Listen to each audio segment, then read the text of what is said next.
Hey everybody, my name is Matt Yocum. Thanks for joining today. Today we've got a couple of guests here with us to join us for this talk with Pro Sound Effects. Toby Poppe and Watson Wu. Thanks for coming on, you guys. Thank, Hello. thank you. Thank you. Super excited to talk to you guys and just have like a fun conversation, talking mainly about vehicles today and vehicle recording, because you guys have both got some new libraries coming out on Pro Sound Effects. Toby, you've got your Porsche 911 Carrera, and Watson, you've got your third volume of your vehicles collection. So I'm just really excited to talk about the vehicle recordings and to just dive in and hopefully gain a little bit of insightful information for the people watching and, just have fun. Sounds good. Yeah, so I feel like we can start with this is just an open question to both of you, but obviously I would assume both of you guys have I know for a fact you both have a large affinity for all things vehicle related, especially cars. So how did you get into cars? I guess we could start with Watson. Well, I grew up in the 80s where cars are important in every TV show, every action show you can think of, 18, Knight Rider, Airwolf, all that stuff. So just grew up loving those things. So yeah, sound is music to me. Yeah, awesome. How about you, Toby? Well, for me, it was a little different since I wasn't into cars, um, at least not knowingly. It all came up when I first came to the States, which was in 2008. And actually, the second day after I landed, I was out recording with Peter Brown for Fast and Furious. Oh, nice. Just to get into the business, basically, right? And it was an easy way to get in, just tagging along, and it was crazy and exciting and all that. And then kind of the love for cars flared up. I bought an RC car, but that wasn't enough, of course. And yeah, got into taking pictures of cars and those things. But many years later, then I realized why this was. And I remembered my uncle back then when I was a kid. He was a car guy, which I didn't pay much attention to. I didn't have a big memory of. And he had all those like classic Group B rally cars as his own cars. Oh, wow. Not a collection, just one after the other. And I'm like, okay, I think it was planted early. It That's was just awesome. dormant. I mean, Fast and Furious is certainly a way to get into cars. That's kind of an amazing entry point into the car world. And Yeah. I have to agree with Watson about so many good cars that came out of the 80s. I'm pretty sure at some point or another I've had like a little mini like Lambo Countach Hmm. sitting somewhere. My Um, favorite car. the Countach. Oh yeah, yeah. Have you gotten to record one? Yep. Did one Oh last man. year, actually Oh, early this nice. year. Red one, and it Uh, came from Paris. So this friend of mine bought one and shipped it back to Georgia where he lives.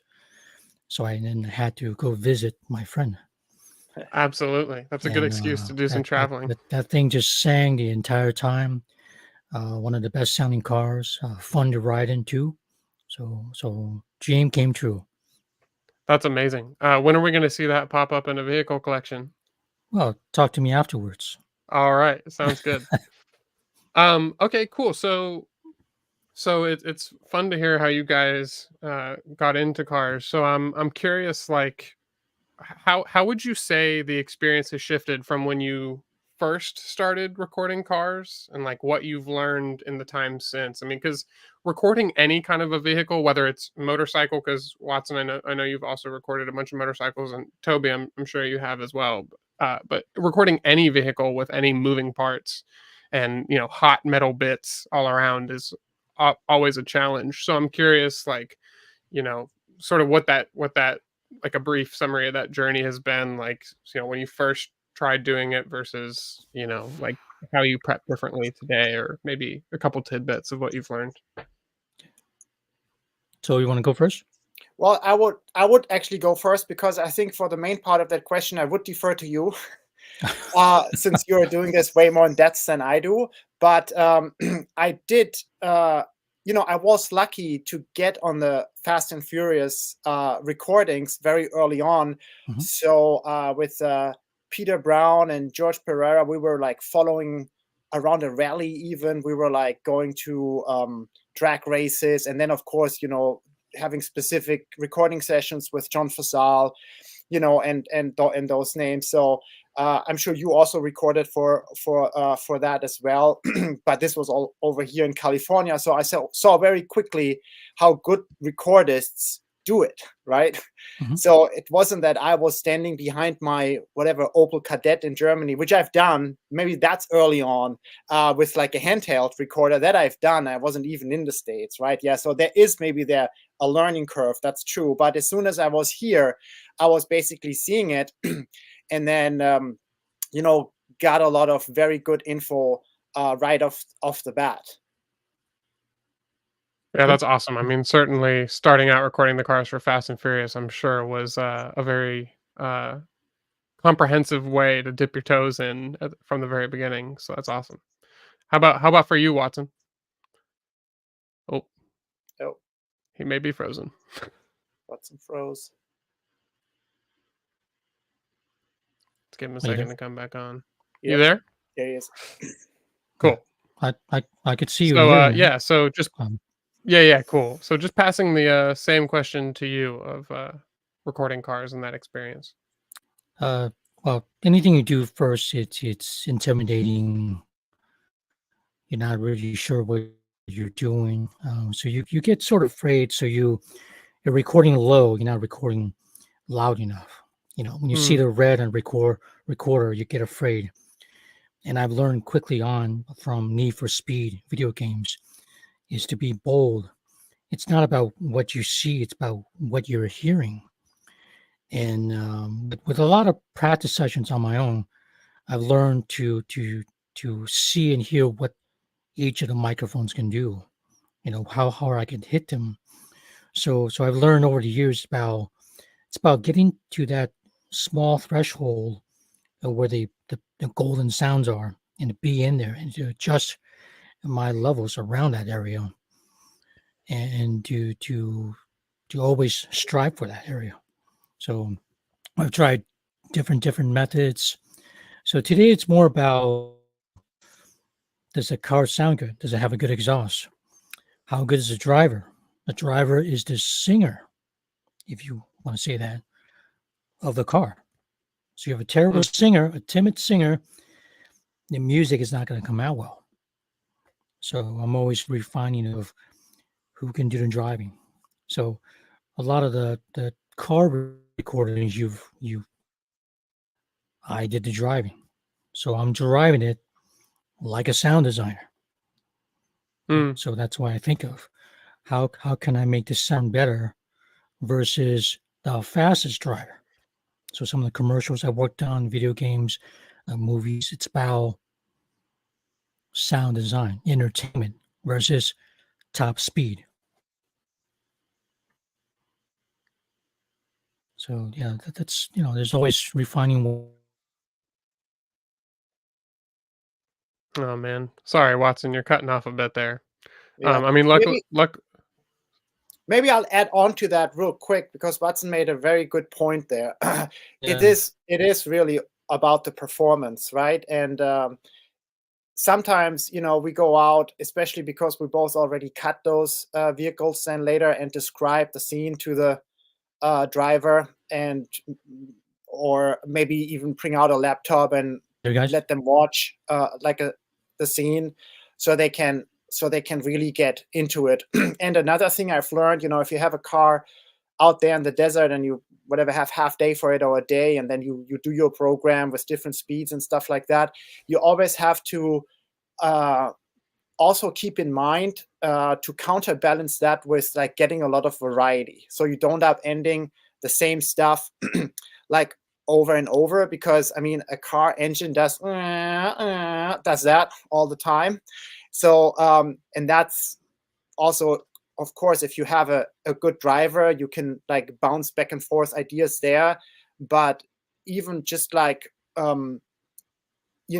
pacing yourself through it in order to like be bold and say, okay, we got this, let's move on to the next sound, because this might be a cooler sound or a better sound, but you need to push yourself to this, so you get fresh and newer stuff within the session, right? Right. I mean, it takes so much time and so much prep to like finally get to record a vehicle. And in some cases, especially if you're renting the vehicle, it can be expensive. It's like once you're out there, that's your chance to get everything that you can get. And it's not always the case that like you can go back to your cutting room, finish editing and mastering all the material, cut it in, and go, oh, I should have got 2 or 3 more takes of that thing. It's like, you gotta like really take advantage of the situation while you've got it. And good planning is what really like lends itself. I'm curious, like in my experience of recording vehicles, we've often like created like a spreadsheet, like a checklist of like all the base actions that we want to cover, and we'll literally go down like checking off that list and how many takes we want to get of each. Do you guys prep in a similar way? Do you go in with some sort of like either a printed sheet or a guideline? Yeah. We often do. It depends on the customer. I'll have them give me a priority list from the most priority to the bottom of a wish list. But it's always the same typical. We want a lot of consistent slow, medium, fast, and in reverse, and all the different actions. So I have a sheet in my recorder bag that I try to remember. Okay, remember to do steady RPMs. So some of these things I sometimes forget because you're so busy laying out all the different mics and recorders. When you're working alone, especially. So I do have a sheet I go through and say, gotta get this. Right. And something similar for you, I imagine, Toby? Yeah, it's the same. You do your sheet basically almost like how you want it to end up in the library, right? Right. So you all your bases are covered. But then again, as I mentioned before, sometimes we do take a little video clip with us or like describe the scene, because there's a certain emotion involved in it, how someone leaves, and you really want to try to get it like how you imagine it to be, like full throttle start, like ref, and so yeah, you can cut all this, but sometimes it's also we're eager to just get it performed, right there, and it fires the driver up too. So yeah, so that would be like the other thing aside from a detailed list, right, which you definitely need to get.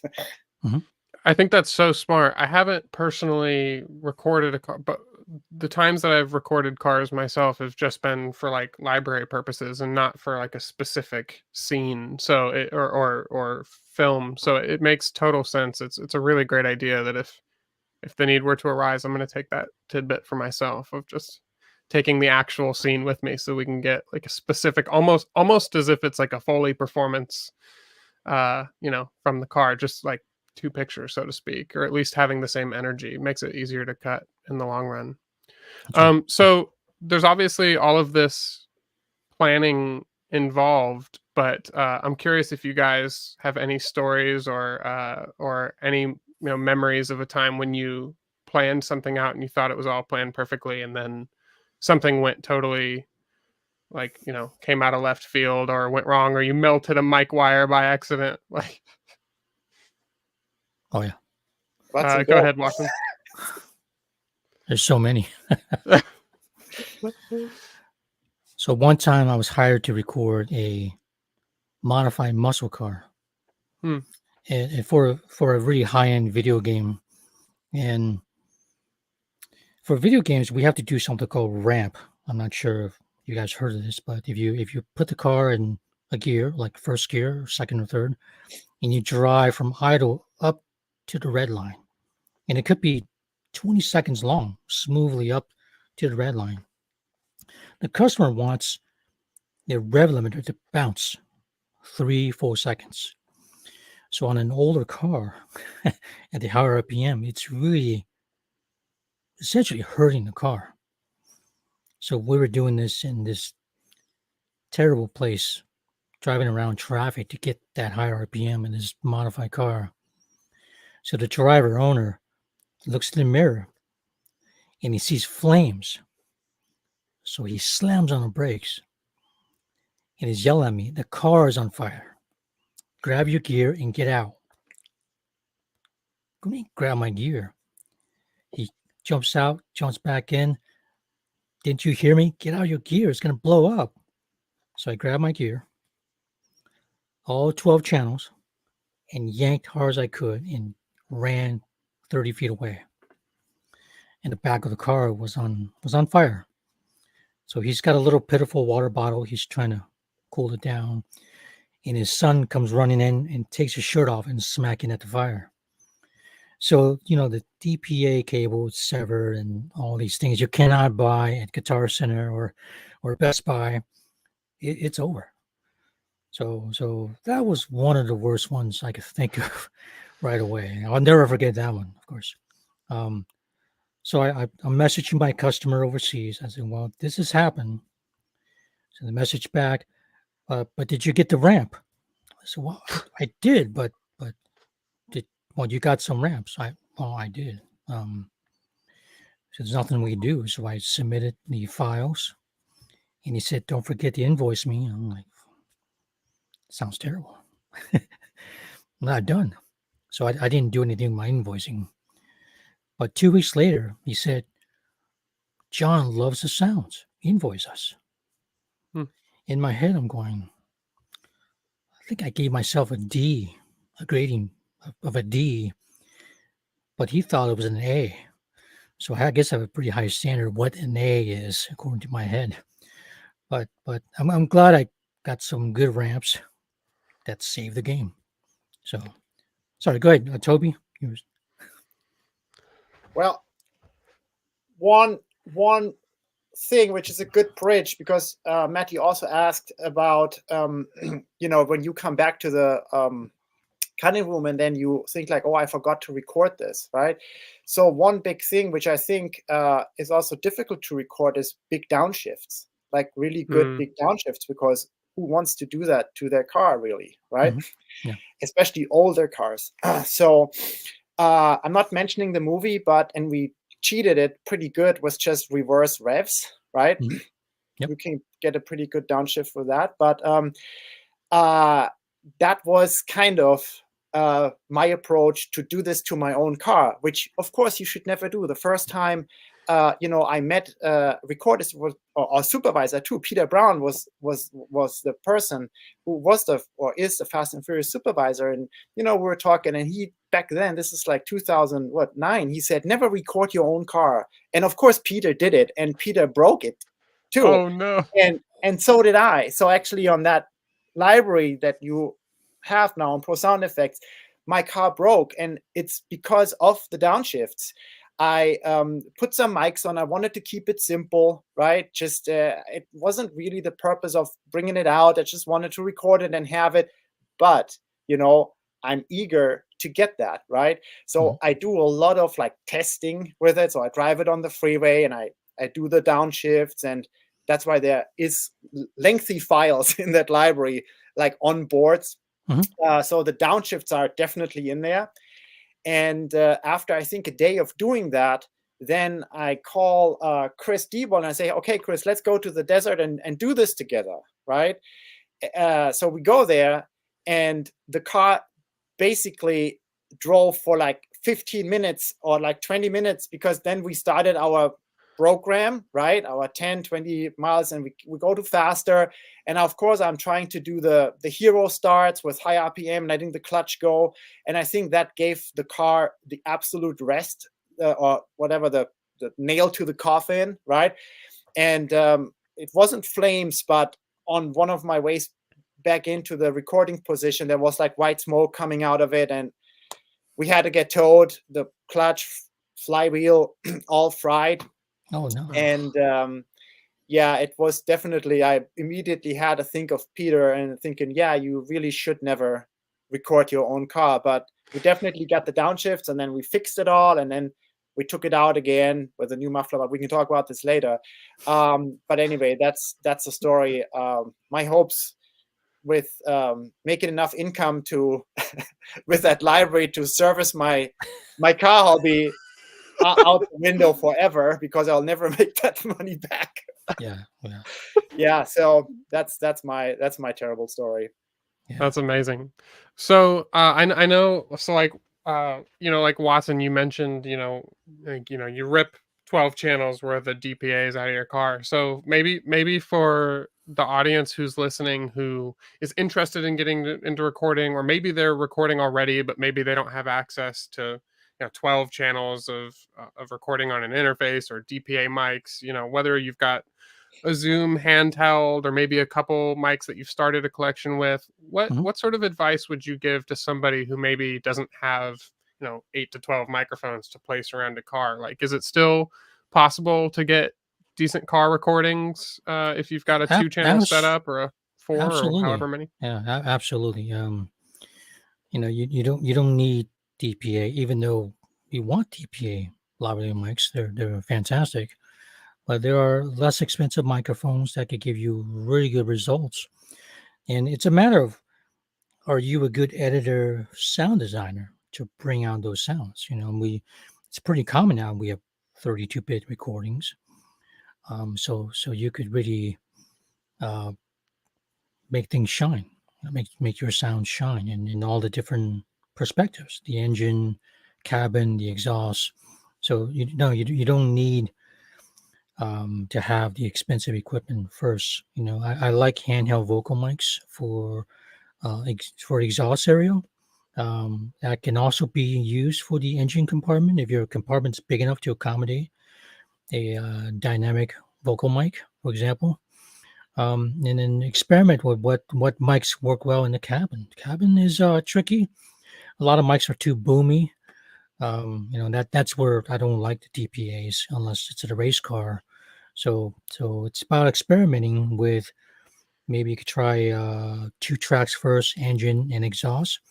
And if you start making money, you can then invest into 3 or 4 tracks. When I first started, I started with a 2 track, and then I moved on to a 4 track.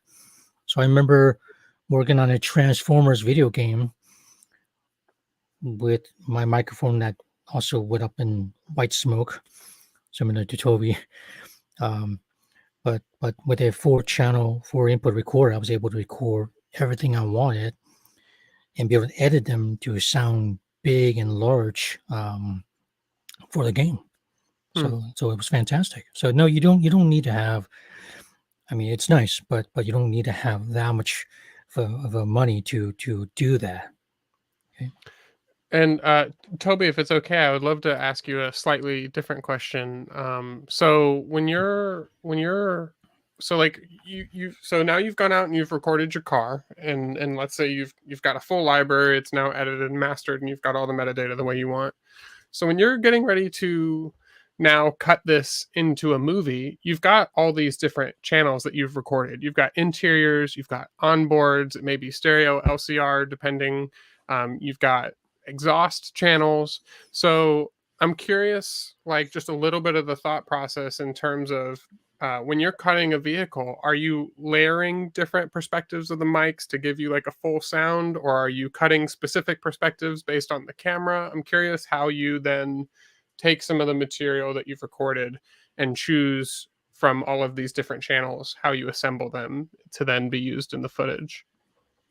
Yeah, basically how to get it into your session and start, right? So I think what I started doing, this was on a Need for Speed movie when I for the first time had to do this extensively. I let's say you have a multi-channel file, or have multiple channels, then what I did is I selected the channels I liked, right? And then could have been like 5, 6 channels, whatever, created that set of tracks. And I put them on there. And this might have included like a stereo interior, like a 2 muffler, and an engine perspective, or 2 engine perspectives. So these were like 6 channels, right? Then I just spot that chunk in, right? And would then group those 6 tracks and mute out, for example, the interior perspective, because I now need this for an exterior shot, right? So, and then I create a second set of these tracks, basically like cutting A/B with it, where let's say I go from like an exterior onboard to the interior, and then I would do the A/B cut and then mute out, the exterior, or the not the exterior mics, the onboard mics on engine and muffler, because I would go for the interior feel. But let's say along those lines, I want to like also use the muffler and engine mic a little bit with it to sweeten that interior. I then can easily like unmute them, EQ them a little bit, but over that cut, then I have a continuous ramp up of the RPM, right? And then of course, then that would cut to like an action buy, and then that would be recorded as a stereo from an exterior recordist on the session, and then you cut to like a stereo track at this point. So usually I think if I have one pre-dub for one car, would have a couple of stereos where I would put exterior stuff, and then in order to make the either like interiors or the onboards, but with close-up mics of muffler and engine, which don't have the interior feel, right, to make this work throughout a couple of shots, right? That's how I would do it. Right. That makes total sense. I appreciate it. Just a quick reminder, really fast, to the people who are watching. We're getting ready to take some audience questions. We'll probably have time for 2 or 3 questions, depending. So if you guys want to ask some questions of Toby or Watson, go ahead and leave a comment, and we'll try to address those questions. So yeah, in the meantime, that's very informative of the process. So you're essentially checkerboarding and you're cutting for perspective, interchanging between your different mics that you've captured, and working through the workup that way. I'm curious, Watson and Toby, and so there's a big difference in the sound between a naturally aspirated car versus like one with a turbocharger or a turbo, or sorry, a supercharger or a turbo on it. I'm curious, Mhm. do you guys ever place dedicated mics near like a supercharger belt or a turbo exhaust to be able to get those sounds? Absolutely. So this is sometimes I use supercardioid, hypercardioid, and point directly at what you're talking about, the force induction system. So I'm pointing at the belt for the supercharger, isolating it. Or when you have a Hellcat where the supercharger is overwhelming, we've had to point a mic away from that to get more of the regular engine sounds. So I've done both. Yeah, that's awesome. There's just like that classic supercharger whine, or the the spooling of the blow off valve of the turbo is just such a classic sound that can be used across a range of vehicles. Toby, I'm Right. curious, do you have any experience with that as well?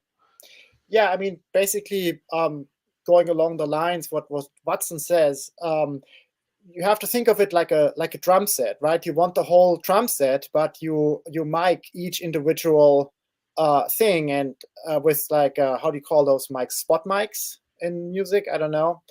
To get as much separation of that singular thing, Mhm. to then at later make it back one thing again, right? Mhm. So, Yeah. and of course, there's always a little bit of bleed, like with a drum set, but Mhm. you can get pretty isolated recordings, right? Especially of a supercharger and stuff like Right. that, and an engine and muffler. This sounds very different, and that's great. Right. And I'm sure for Fast and Furious and Need for Speed, there was no need for turbos or superchargers anyways, right? Like They none were of ruled out. it Yeah. yeah, right, very very practical everyday When driving for those Yeah. movies. yeah, Right. when I'm given the option, I want to record an naturally aspirated car without the overwhelming supercharger, for example, and turbocharger. Um, one of the Need for Speed video games I worked on, I recorded a modified Charger, Dodge Charger, and that car sounded incredible. Now, two items that they used it on the next installment of Need for Speed and the next installment Need for Speed game. So when you saw a Challenger, it was actually designed from the Charger recording. So when you have a great naturally aspirated, that's what you want to focus on. That way you could design from there. You could add those other things to it, but not the other way around, really. Right. Makes total sense. You could add a Mhm. turbocharger to a vehicle, but it's hard to pull that whine out of Yep. it. Yep. Yeah. So in the comments we have a question from Carpenter Sound. He asks, "Are there any creative applications of car sound effects that you've used for something that is not a car?" I'm curious if you guys. It's a good question. If you used some of the car recordings you've used for some other sort of vehicle or other application in sound design. Maybe start with you, Toby. Well, I mean, let's say if you do a spaceship or if you do like a modern car, you have all sorts of requests, and then you need to start with a source, right? And that can be your car, and then you run it through like whatever plugin chain you come up with, or gets like the style which gets requested. And then you definitely use those recordings as source. And you know what, sometimes, especially if you have the close-up mic, let's say of a turbocharger and stuff like this, these are really good signals then to use for plugins, because they then bring out let's say the sci-fi factor pretty quickly with not too much processing, right? Right. Yeah, suddenly your 1991 Porsche Carrera run through a flanger or a phaser is like a, futuristic vehicle, right? Like, Exactly, yeah. Right. And and then pitch it down. right. How That about too. for you, Watson? Uh, just Same sort of deal. just the average machine. You could use contact mics. You use different things, and then add layering to your source sounds. Could be a Porsche Carrera 911. So I've done different things like contact mic on a boat, get that droning sound. Just on a tractor, different vehicles, something that gives you a steady droning that and hopefully you could get a rise and fall of that, and then that from there you could use those source sounds to design from. So Yeah. naturally, with a really clean recording, then you could pitch well and still retain the fidelity. Mhm. Yeah, absolutely. Mhm. We have a question from Jeremy Emery. He was asking, "Do you guys master your own recordings, and can you describe this process?" I'll just say really quick from the beginning. This is like the plight of all recordists, is that recording the sound is the quote unquote easy part. It's like recording the sound is one thing, but then you drive home from the desert or wherever you've recorded your car, or any sound effects for that matter, and now you've got this massive pile of files that need to all be organized and edited and have metadata assigned. So it can be a daunting task. So how do you approach that, Watson? Whew, that's a lot. Um, We can do like the short summary version of it. Short. Okay. Well, I like to divide my work up into two sections. I right away when I get my memory card, create a folder, and I'll say onboard, and through the channels, let's say 1 through 8, I'll say onboard the names of the microphones. 4062, um, blah blah blah. Let's drop everything in there.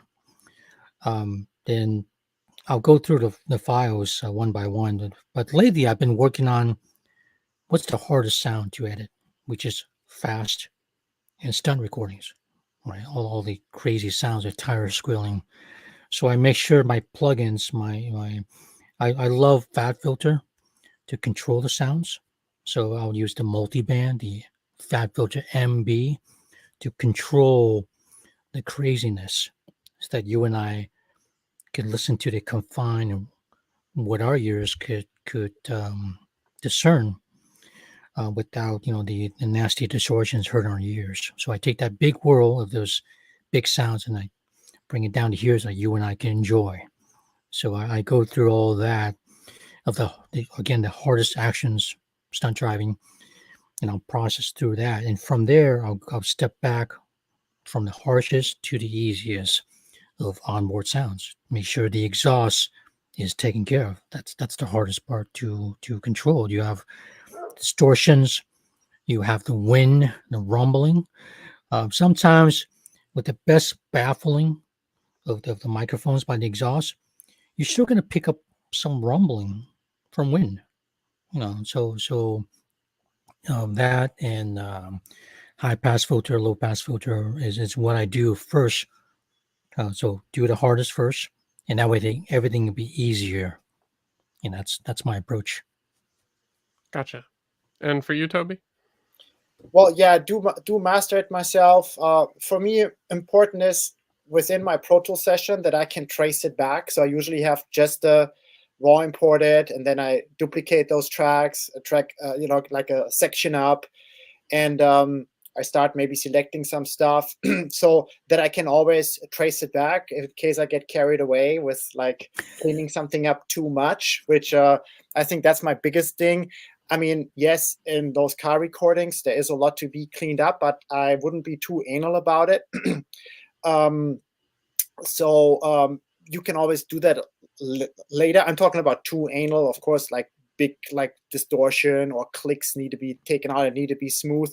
And then I would say the overall approach is that if I listen to something, let's say I listen to to an LCR of my 3 muffler mics, or I just hit play and just wanted to know that this sounds natural, as if I could use it in the movie right away. Right? That's the final judgment of me, not thinking, okay, it's in there now, it's documented, but if I have to put it in the timeline, I need to do this, so I try to avoid that. When I hear it then done mastered, it's like, okay, I do a little bit of level, maybe EQ, then after in my actual project, but it's good. Right. Yeah, absolutely. Yeah, because you never want to like wind up in a place where you're bringing in files that you then every time you import that file into a session, you have to re-clean it the same way you just did 10 minutes ago when you brought it in a separate reel or in a different project, and have to continuously remaster it. So it's about getting things to a place like exactly what you said, Toby, where it's like ready to be inserted into the project, and then you can tweak from there if you need to, if it's like context dependent, if you need a little more or less of some element. But that makes total sense. Do you guys so we the next question was about creating a log, like a sound report, on separate channels and everything, and I think that sort of ties back into the thing that we talked about with keeping a spreadsheet of what mics you're using, what the placement is, and then making sure you're getting all your actions. But do you guys get as detailed as then recording down whether something was a good take or a bad take, or something similar to like a sound report from production sound? Sorry, we can start with you, Watson. Okay, all right. I always voice slate. So my first take is always, these are the mics I'm using. So I'll say channel 1, engine left, 4061, input 2, 4062, 3, 4, etc., all the way down to 8. I just say 8 channels. And before each take, I'll hit record. This is slow driving. Okay, so we do that. And at the end of the take, let's say something happened, I'll say somewhere in the middle was a horrible click. Remove that. So I'll say it loud so I can see the wave file peek in there. So voice slate is so important. I have files from 20 years ago that I could still go back and know what I did, what happened there. So I can retain both the master files and the raw, because there are always newer plugins to mess with again. So yeah, always keep your raw files. Get a bigger hard drive. Black Friday, bigger hard drive. Yeah. So Memory's cheap enough. exactly, yeah. You could do spreadsheet. I do spreadsheets for customers, who want to see that. But I voicely, it's recording. You have plenty of memory cards, power today more than ever. So always say what you're doing. I have a walkie-talkie next to my external mic. If I'm doing recording by myself with a certain vehicle, I'll just say, "Hey, this is slow driving." If I don't have time code running, okay. Sometimes got a little recorder out there that's not time code capable. I'll just radio and say, "Hey, this is slow driving," or "Hey, that's not the car approaching you." I'll say to that mic, Mm-hmm. that's a different car, and that way when I'm editing, I know what I'm doing. Right. There's also just a convenience factor to voice slate recording, because you're just hitting record, you can say what you're doing and move on, as opposed to like stopping down and taking notes and like trying to keep a spreadsheet organized and then match that back to the files once you get home. It's like it is very easy to simply speak into the mic what's going on. Similar process for you, Toby? Yeah, it's totally voice slating. Yeah. Yeah. Same here. And then we've got time for one last really quick question. We've got 3 minutes left.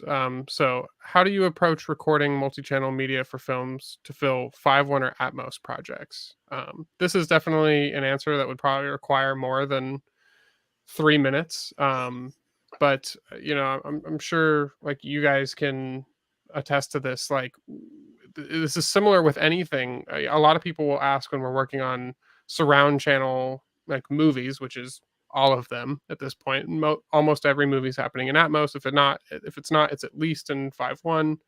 People will ask like, so do you need to have a surround setup? Do you need to have like a multi-channel immersive format for that sort of thing? And like, I think it's the case, and you guys can agree or disagree, but we're almost always still working in general from either stereo, like mono, stereo, maybe LCR in the case of something like onboards, or cabin, or even quad if you're doing something like ambiances, or maybe the interior cabin could be in quad.